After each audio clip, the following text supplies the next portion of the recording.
నమస్తే అండి. అందరూ ఎలా ఉన్నారు? బాగున్నారా? అందరూ బాగున్నారని, బాగుండాలని మనస్ఫూర్తిగా కోరుకుంటున్నాను.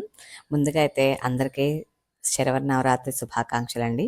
సో, ఈరోజైతే మన ఈ వీడియోలో శరన్నవరాత్రిలో మొదటి రోజైన అమ్మవారిని ఎలా అలంకరించుకున్నాను, నేను నాకు తగ్గట్టుగా నా మనసుకు తోచిన విధంగా అమ్మవారిని ఎలాగా కొలుచుకున్నాను అనే విషయాలు, పూజా విశేషాలను షేర్ చేస్తా.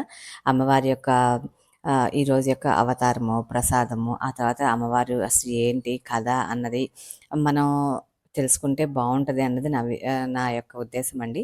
ఎందుకంటే మనం అన్ని పనులు చేస్తా ఉంటాము. ఏదో ఒక విధంగా ఒక వీడియో చూసినప్పుడైనా అమ్మవారి ధ్యాసలోకి మళ్ళీ మనం వెళ్తాము. ఈ 9 రోజులు కూడా అమ్మవారి ధ్యాసలోనే ఉండాలి, అమ్మని తలుస్తూ ఉండాలి అన్నదే మాత్రమే నా సంకల్పం అనమాట. అందుకని చెప్పేసి నేనైతే ఈ విషయాన్ని మీతో షేర్ చేసుకుంటా. నా పూజా విషయాల్ని, దాంతో పాటుగా అమ్మవారి ఈరోజు యొక్క పూజని మీతో షేర్ చేసుకుంటా ఉన్నాననమాట. సో, ఈరోజైతే నవరాత్రి నిన్నటితో ఈరోజు నుంచి స్టార్ట్ అయింది కదండీ! సో, ముగ్గు అన్నీ పెట్టేసుకొని నీట్‌గా అన్నీ రెడీ చేసుకొని పెట్టుకున్నా నేను కూడా. నా గుమ్మాన్ని పసుపు కుంకాలతో, దీపాలతో, మంచిగా పూలతో అయితే అలంకరించుకున్నాను. నాకు తోచినట్టుగా, నా స్తోమతకు తగ్గట్టుగా మాత్రమేనండి.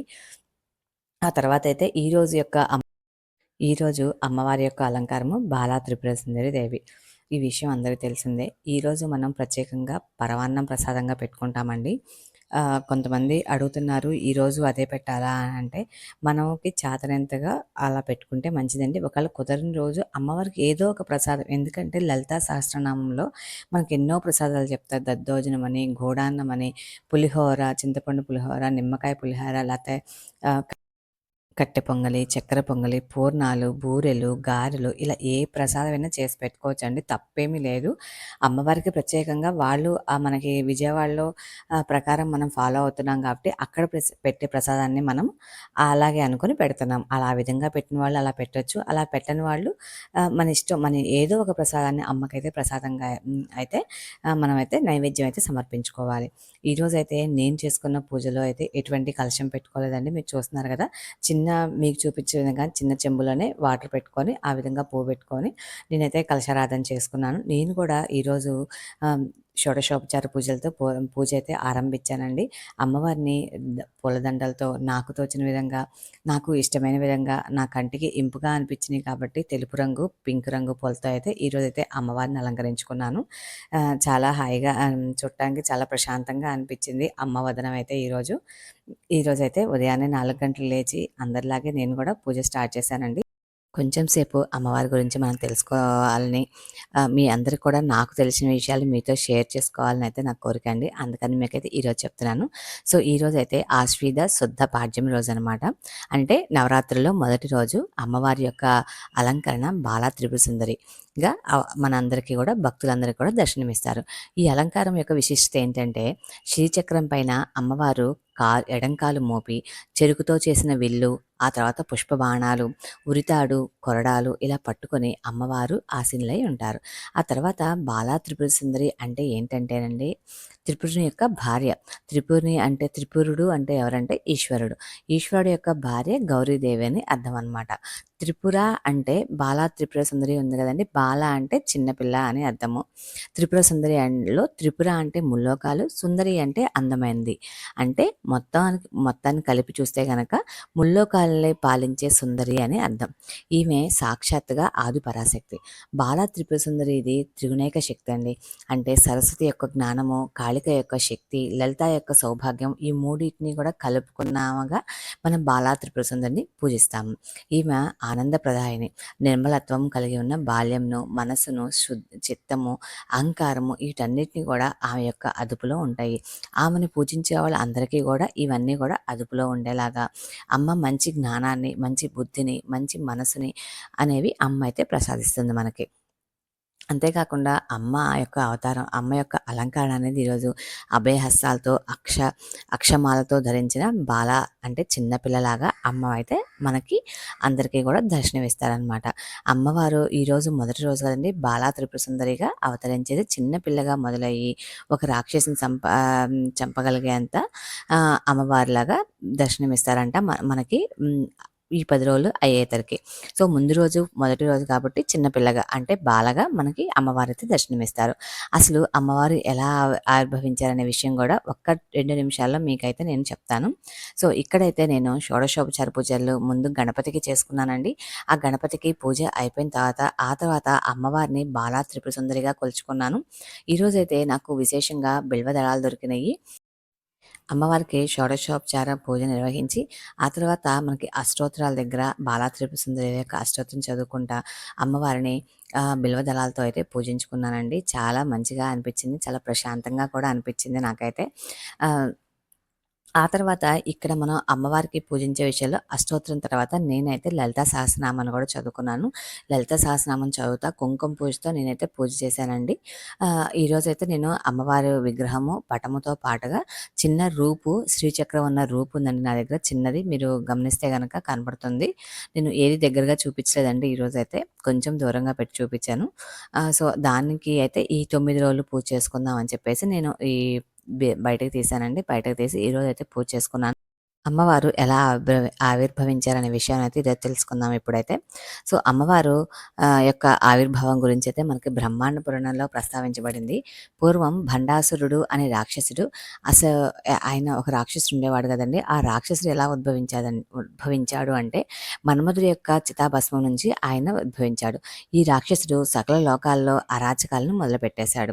అందరిని హింసించటం, అందరిని బాధపెట్టడం చేస్తూ ఉండేవాడు. అందుకు ఆ రాక్షసుని సంహరించడం కోసం లలితా త్రిపుర సుందరి దేవి చిదగ్నిగుండంలో నుంచి వచ్చి ఆ రాక్షసుని చంపడం జరుగుతుంది. ఆ భండాసురుడు అనే రాక్షసుడికి 30 మంది పిల్లలు ఉన్నారు. వాళ్ళంతా కూడా అవిద్యా వృత్తులకు అంటే ఎటువంటి చదువు, జ్ఞానం, వృత్తి అటువంటివి ఏమీ లేకుండా ఉన్న వాళ్ళందరికీ కూడా ఆళ్ళు 30 మంది పిల్లలు అనేది చిహ్నం అనమాట. అంటే వాళ్ళు అలా ఉంటారు అనేది అర్థం అనమాట. ఈ 30 మంది పిల్లలు తన తండ్రిని చంపినందుకు గాను లలితాదేవి మీదకు యుద్ధానికి సిద్ధమవుతారు. వీళ్ళందరినీ చూసి లలితాదేవి కూడా ఒక అడుగు ముందు వేసి ఆగిపోతారు. అదేంటి నేనేంటి పిల్లల్ని సంహరించటం ఏంటి? అసలు యుద్ధం యొక్క ప్రాతిపదిక అవన్నీ ఉండవు గదా! యుద్ధం యొక్క నియమాల్లో మనకి పిల్లల్ని చంపడం అనేది ఉండదు. సో, అందుకని చెప్పేసి అమ్మవారు ముందుకు అడుగు వేసి కూడా మనకి మళ్ళీ వెనక్కి వెళ్తారు. అప్పుడు చిన్న పిల్లల్ని చంపకూడదు మనం అనే విషయాన్ని అయితే అమ్మవారు గుర్తు తెచ్చుకొని వాళ్ళతో యుద్ధాన్ని ఉపసంహరించుకుంటారు. అయినా అలా ఉంటే లోక కంటకుడిని వదిలేయటం ఎలాగా సబబు కాదు గదా! అని అనుకుంటారు.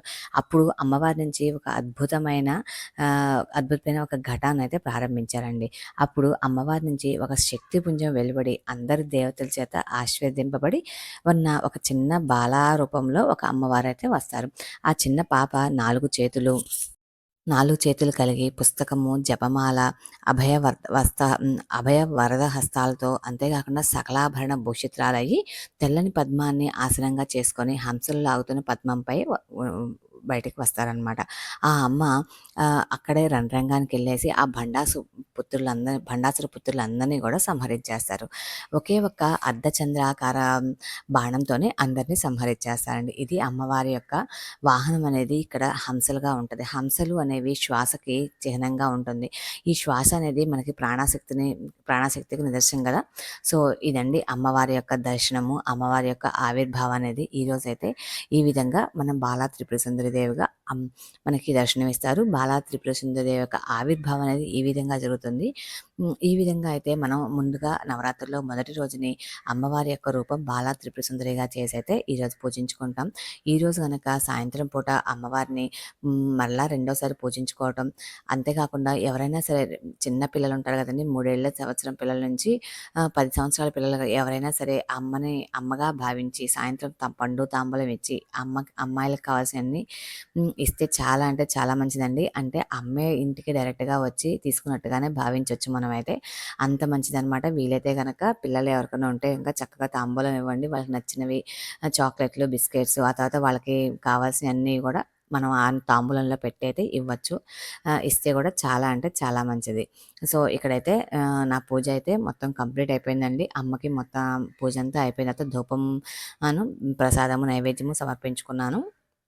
ధూపం అనేది మనం పూజకి ముందైనా సమర్పించొచ్చండి. పూజ మొదల్లో అయినా మనం ధూపమాగ్రం చేయొచ్చు. లేదంటే గనక పూజలో మనకి షోడశోపచార పూజల్లో ధూపమాగ్రయామి అన్నప్పుడు ధూపం అనేది వేయొచ్చనమాట. ఎప్పుడైనా వేయొచ్చు, తప్పులేదు. ముందేసినా పర్లేదు, తర్వాతేసినా పర్వాలేదనమాట. సో, ఈరోజైతే మొదటి రోజు పూజా విధానం అయితే ఇదండి. అమ్మవారిని చక్కగా అలంకరించుకొని ఈ విధంగా అయితే నేను పూజ చేసుకున్నాను. మీరెలాగో పూజ చేసుకున్నారు అనే విషయాన్నయితే నాకు కామెంట్ సెక్షన్‌లో కామెంట్ చేయండి. సో, ఈరోజైతే ఇదండి మన వీడియో అయితే. సో, రేపైతే అమ్మవారి యొక్క అలంకారం గాయత్రి దేవండి. రేపు మనకి కుదిరితే గనక తామర పూలతో అమ్మవారిని పూజించుకుంటే చాలా మంచిది. అమ్మవారికి పెట్టాల్సిన ప్రసాదం అయితే అల్లం గారెలు గానీ, నల్ల శనగలు గానీ, నిమ్మకాయ పులిహార గానీ ఏదైనా సరే మన అమ్మవారికి నైవేద్యంగా సమర్పించుకోవచ్చు. అమ్మవారికైతే రేపు ఆరెంజ్ గానీ, నీలం రంగు చీరతో గానీ అలంకారం చేస్తారు. ఉంటానండి. ఓం శ్రీ మాత్రే నమః.